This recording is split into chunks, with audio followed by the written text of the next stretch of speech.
Greetings. In this video, I'm going to discuss the Lullaby on page 84 of the Christopher Parkening Classical Guitar Method, Volume 1.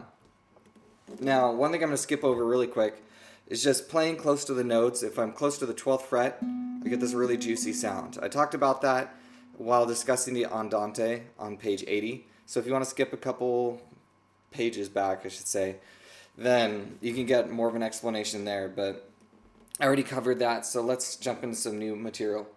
Now, for this piece, I think it sounds very nice to keep the melody very legato, which means that the notes, we're not putting gaps between the notes. They're staying very connected.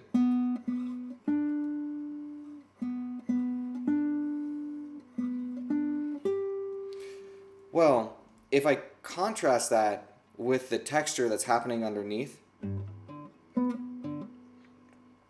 it creates an interesting effect. Have a listen to this.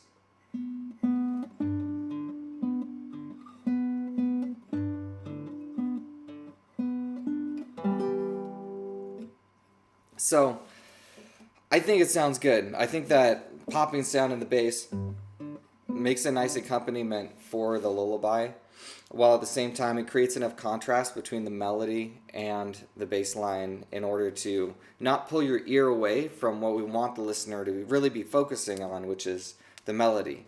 The melody is what they actively follow, and then that rest of that texture gives us the harmonies that shape how we hear that melody. You know, if I were to have this, if I had a B minor under that, we'd hear it totally differently. So that's a really great distinction to make, is to really articulate that bass part. We get to these chords, they sound really great rolled. It might be a bit much to roll all of them though. Some guitarists, they roll every chord they can. You know, maybe we do something like, you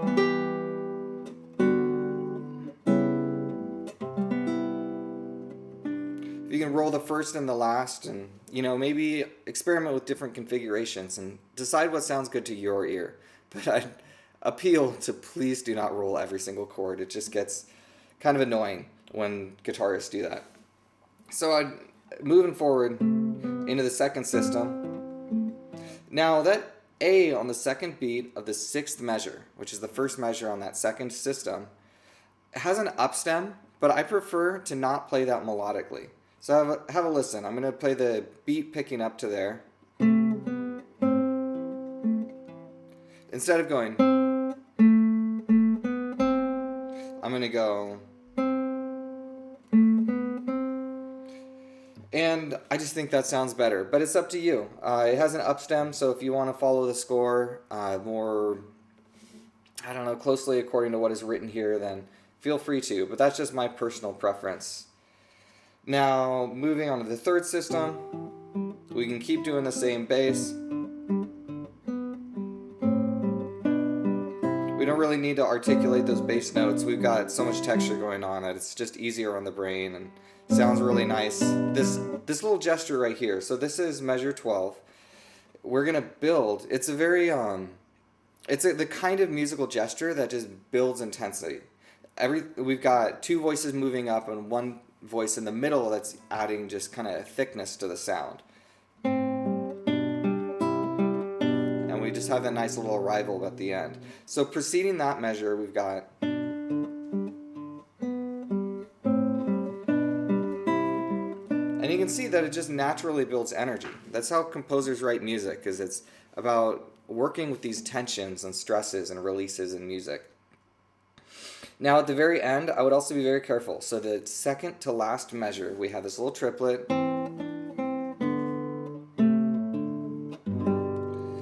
That second to last beat that we play, we have that A in the melody into G.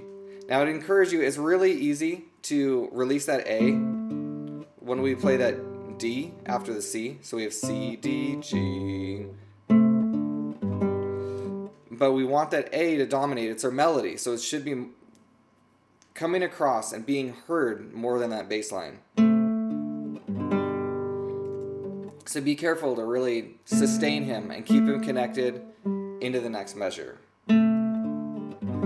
So practice that nice and slow. Make sure your articulation is controlled. Thank you for listening. Those are my suggestions for this piece. I would encourage you to learn it. This is a great one just to know, and it sounds really lovely. I hope you enjoyed this video, and I hope that it was helpful. Thank you for watching.